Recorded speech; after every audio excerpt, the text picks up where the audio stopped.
আসসালামু আলাইকুম ওরহমতুল্লাহ। ১২ই ফেব্রুয়ারি বাংলাদেশের জন্য একটি অত্যন্ত গুরুত্বপূর্ণ দিক।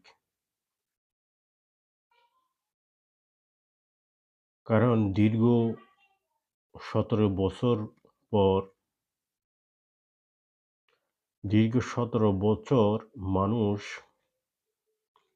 স্বৈরাচারের কবলে পড়ে অত্যাচার নির্যাতিত হওয়ার পর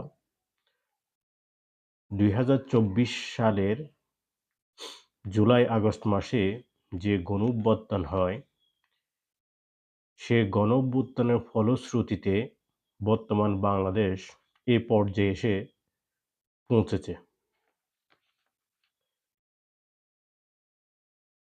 তারই ফলশ্রুতিতে ২০২৬ সালের ১২ই ফেব্রুয়ারি বাংলাদেশ কোন পথে আগাবে, কোন দিকে যাবে সেটা একটি নির্ধারণের দিন। ১২ই ফেব্রুয়ারি ২ টি ভোট অনুষ্ঠিত হতে যাচ্ছে। একটি ভোট হলো সরকার গঠনের প্রতীকে ভোট, আরেকটি হচ্ছে গণভোট। এই গণভোটে ২ টি বিষয় আছে, একটি হচ্ছে হাঁ ভোট, আরেকটি হচ্ছে না ভোট। আপনি হাঁ ভোট দিলে কি পাবেন? হাঁ ভোট দিলে বাংলাদেশ কোন পথে আগাবে? আপনার লাভ কি? আপনি এর মাধ্যমে কি অর্জন করবেন? আপনি আপনার প্রজন্মের জন্য কি রেখে যাবেন? এটি হচ্ছে সেই ভোট। ১৯৭১ সালের ১৬ই ডিসেম্বর বাংলাদেশ বিজয় লাভের পর গত ৫৪ বছর ধরে যে পদ্ধতিতে শাসিত হয়ে আসছিল, তার মাধ্যমে দেশের মানুষের, দেশের জনগণের, নাগরিকের অধিকার সুরক্ষিত না হওয়ায় বারবার এদেশের জনগণ ফ্যাসিবাদের কবলে পড়েছে। বেশ কয়েকবার গণঅভ্যুত্থান হয়েছে, বেশ কয়েকবার সামরিক শাসক এবং স্বৈরশাসনের কবলে বাংলাদেশের জনগণ নিষ্পেষিত হয়েছে। এখন ১২ই ফেব্রুয়ারি আপনি কেন হাঁ ভোট দিবেন? আমি সেই জন্য কয়েকটি পয়েন্ট উল্লেখ করব, যেগুলো বাংলাদেশের জনগণের জন্য খুবই গুরুত্বপূর্ণ। আপনি কেন হাঁ ভোট দিবেন? ১ নাম্বার, তত্ত্বাবধায়ক সরকার, নির্বাচন কমিশন ও সরকারি কর্ম কমিশন অর্থাৎ পিএসসি গঠনে সরকারি দল, বিরোধী দল একত্রে কাজ করবে। তত্ত্বাবধায়ক সরকার না থাকার কারণে আমরা ধরতে গেলে ১২ বছর আমরা ভোট দিতে পারিনি। তত্ত্বাবধায়ক সরকারের উপকারিতা আমরা সেটা বুঝে ফেলছি। নির্বাচন কমিশন ব্যক্তি যদি সঠিক না হয়, তাহলে বিগত ২০১৪ সালে, ২০১৮ সালে, তারপর ২০২৪ সালে নির্বাচনে আমরা বুঝেছি যেই নির্বাচন কমিশনারগুলো ছিল, সবই ছিল এক ধরনের ফুতুল। তারা সাংবিধানিক প্রতিষ্ঠান হওয়ার পরও তারা নিজেদের জায়গা থেকে কোনো ভূমিকা রাখতে পারে নাই। কারণ হচ্ছে এই নির্বাচন কমিশন দলীয় সরকারের মতো আচরণ করেছে। সরকারি কর্ম কমিশন এটি অত্যন্ত গুরুত্বপূর্ণ। জুলাই বিপ্লব সংগঠিত হয়েছে মূলত বাংলাদেশের সরকারি পজিশনে যেসব নিয়োগগুলো হয়, সেগুলো সঠিকভাবে না হওয়ার কারণে, মেধাভিত্তিক না হওয়ার কারণে। এখানে এমনভাবে নিয়োগ পদ্ধতি করা হয়েছে, মানে 50% হচ্ছে কি কোটা ভিত্তিতে, আর 50% হচ্ছে সাধারণ জেনারেল জনগণ। এর মাধ্যমে বৈষম্য সৃষ্টি হয়েছে।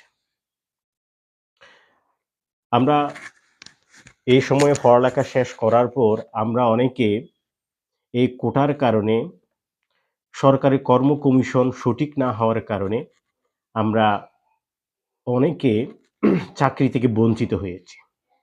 সরকারি কর্ম কমিশন হচ্ছে এমন একটি কমিশন যেটার অধীনে বিসিএস পদ্ধতিতে পরীক্ষা হয়। সরকারের উচ্চ লেভেলে নিয়োগ হয়।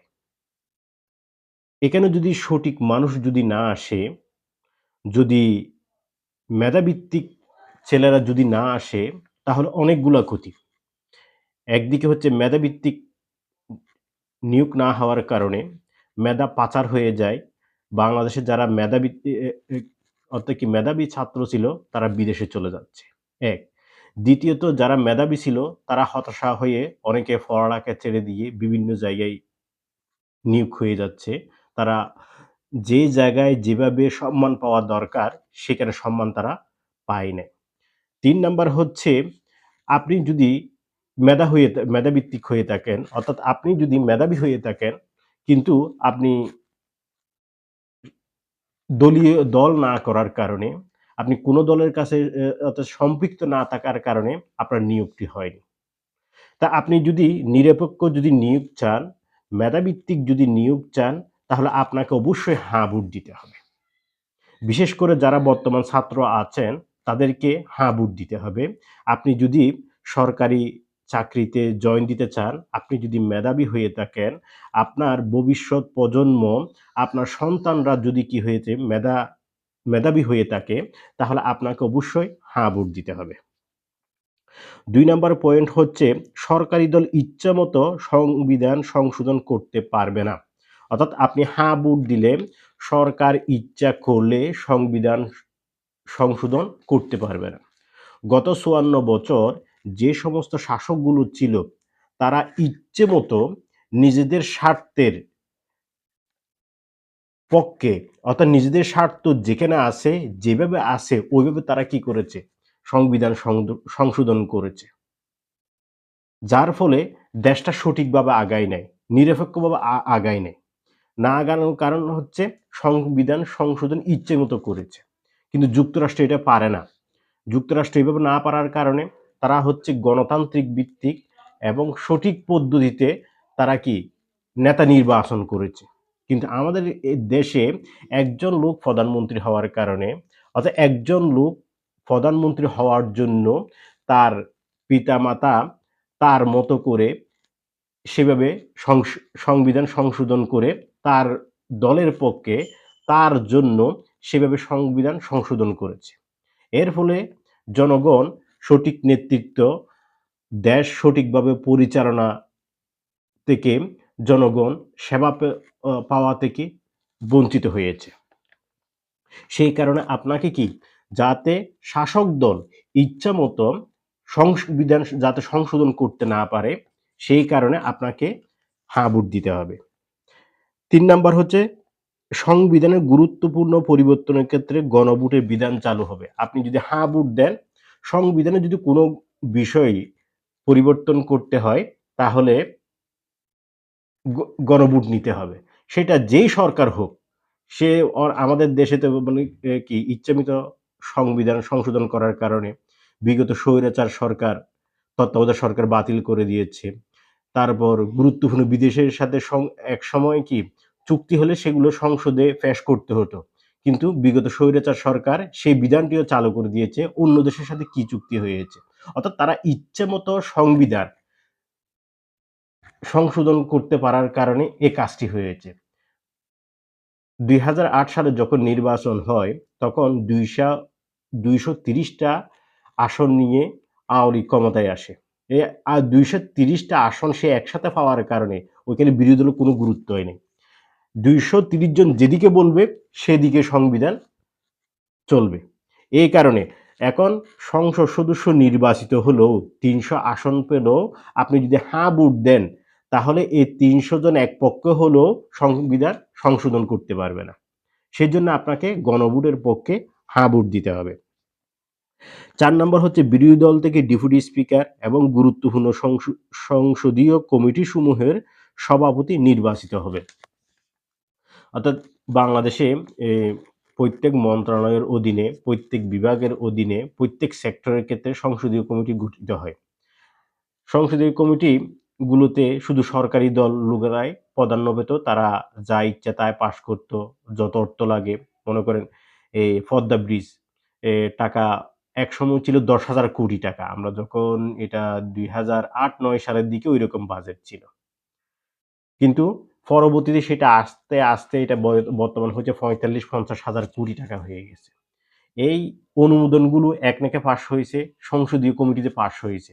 এই সংসদীয় কমিটিও যার একনেকও তার সব জায়গায় সেম মানুষ হওয়ার কারণে তারা যা ইচ্ছা তা বাজেট পাস করে তারা খরচ করেছে। যার ফলে এখানে দুর্নীতি সংঘটিত হয়েছে। এখন আপনি যদি হাঁ ভোট দেন, তাহলে এইসব সংসদীয় কমিটিগুলোতে তাহলে বিরোধী দলের লোকও থাকবে, সরকারি দলের লোকও থাকবে। যখন সরকারি দল, বিরোধী দল একসাথে কাজ করবে, তখন একটা দুর্নীতির প্রবণতাটা একটু কমে আসবে। সেই কারণে আপনি হাঁ ভোট দিবেন। তারপর পয়েন্ট হচ্ছে, যতই মেয়াদ হোক, কেউ সর্বোচ্চ ১০ বছরের বেশি প্রধানমন্ত্রী থাকতে পারবেন না। এখন বাংলাদেশে তো দেখলে মনে করেন একজন লোক যত বছর ইচ্ছা ক্ষমতায় থাকতে পারে।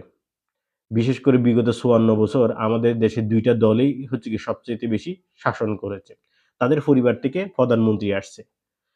আমরা তাদের পরিবার ছাড়া, তাদের পরিবারের বাইরে আমরা কেউ প্রধানমন্ত্রী হব, এদের বাইরে কেউ প্রধানমন্ত্রী হতে পারবে, এটাও চিন্তা করতে পারি না। আপনি যদি হাঁ ভোট দেন, তাহলে আপনার প্রজন্ম প্রধানমন্ত্রী হওয়ার আশা করতে পারে। অর্থাৎ প্রধানমন্ত্রী হওয়ার সম্ভাবনা আছে। আর যদি না ভোট দেন, তখন আপনার প্রজন্ম থেকে, আপনার এলাকা থেকে কখনো প্রধানমন্ত্রী হবে না। ওই সবসময় প্রধানমন্ত্রী হবে গোপালগঞ্জ থেকে, সবসময় প্রধানমন্ত্রী হবে কি ফেনী, বগুড়া থেকে। অর্থাৎ নেতার ছেলে এই জায়গায় নেতা হবে, আপনার ছেলে কখনো কি হতে পারবে না, দেশের নেতৃত্ব দিতে পারবে না, প্রধানমন্ত্রী হওয়ার কোনো সম্ভাবনা চান্সই নেই। অন্যান্য মন্ত্রী হতে পারে যদি সে রাজনীতি করে আসে, সে যদি ওই পজিশনে আছে। কিন্তু প্রধানমন্ত্রীর কথা কেউ কি চিন্তা করতে পারে না।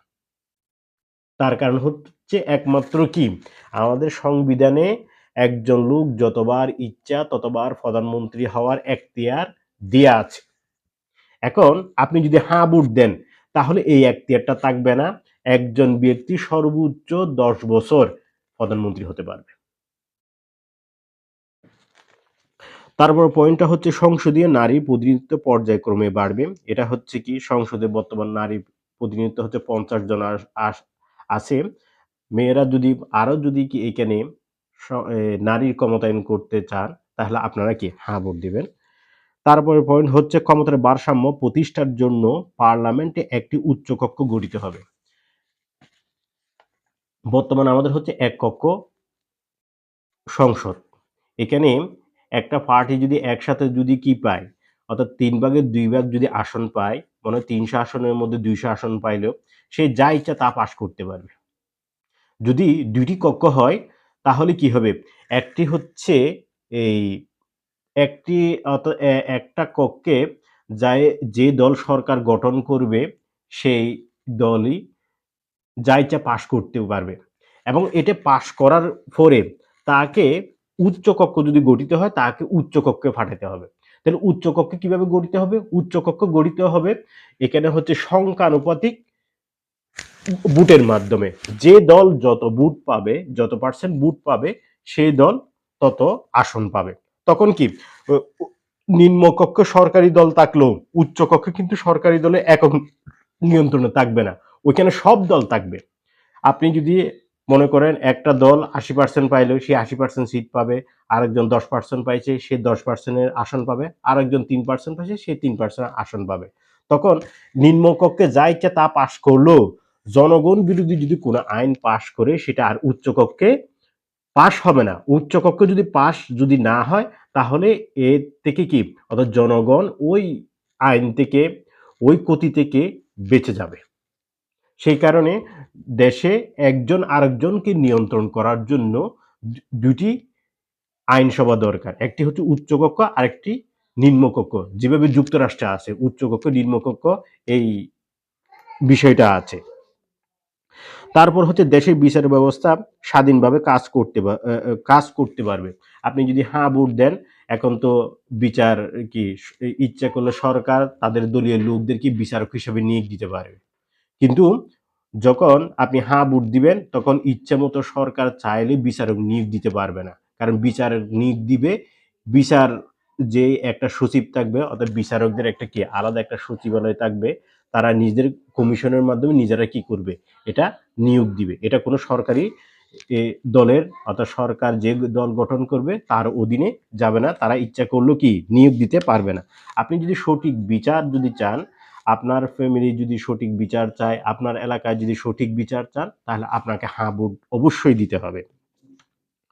তারপর দণ্ডপ্রাপ্ত অপরাধীকে রাষ্ট্রপতি ইচ্ছেমতো ক্ষমা করতে পারবেন না। দণ্ডপ্রাপ্ত অপরাধীকে, আমাদের দেশে বর্তমান যে সংবিধান আছে, এই সংবিধানের অধীনে রাষ্ট্রপতি ইচ্ছা করলেও যে কোনো খুনিকে মাফ করে দিতে পারে। এতে ভিকটিম পরিবার, ভিকটিম ব্যক্তি থেকে অর্থাৎ কখনো কোনো কিছু চাওয়ার, অনুমতি চাওয়ার বর্তমান সংবিধানে বাধ্যবাধকতা নাই। আপনি যদি হ্যাঁ ভোট দেন, তখন যেই অর্থাৎ যে ফ্যামিলি নির্যাতিত হয়েছে, যে ফ্যামিলির লোক খুন হয়েছে, তার ফ্যামিলি থেকে অনুমতি নিতে হবে। তার ফ্যামিলি যদি মাফ করে তাহলে খুনি মাফ পাবে। তার ফ্যামিলি যদি মাফ না করে তাহলে খুনি কখনো মাফ পাবে না। আপনি যদি হ্যাঁ ভোট দেন, একটা বিষয়, আপনি যদি হ্যাঁ ভোট দেন, আপনার মৌলিক অধিকারের সংখ্যা যেমন ইন্টারনেট সেবা কখনো বন্ধ করা যাবে না। অর্থাৎ কি মৌলিক অধিকার যেগুলো আছে সেগুলো কখনো হরণ করতে পারবে না। জুলাই আন্দোলনের সময় সরকার ইচ্ছে করছে কি নেট বন্ধ করে দিয়েছে, প্রায় ১৫ দিন মতো ছিল বন্ধ। কিন্তু এখন কি আপনি যদি হ্যাঁ ভোট দেন, সরকার ইচ্ছা করলে কি নেট বন্ধ করতে পারবে না। জনগণের, নাগরিকের যে মৌলিক বিষয়গুলো আছে সেগুলো সে হরণ করতে পারবে না। তারপর হচ্ছে রাষ্ট্রপতি ও প্রধানমন্ত্রীর ক্ষমতার মধ্যে ভারসাম্য থাকবে। বর্তমান রাষ্ট্রপতি একজন হতে ধরতে গেলে তার কোনো ক্ষমতাই নেই।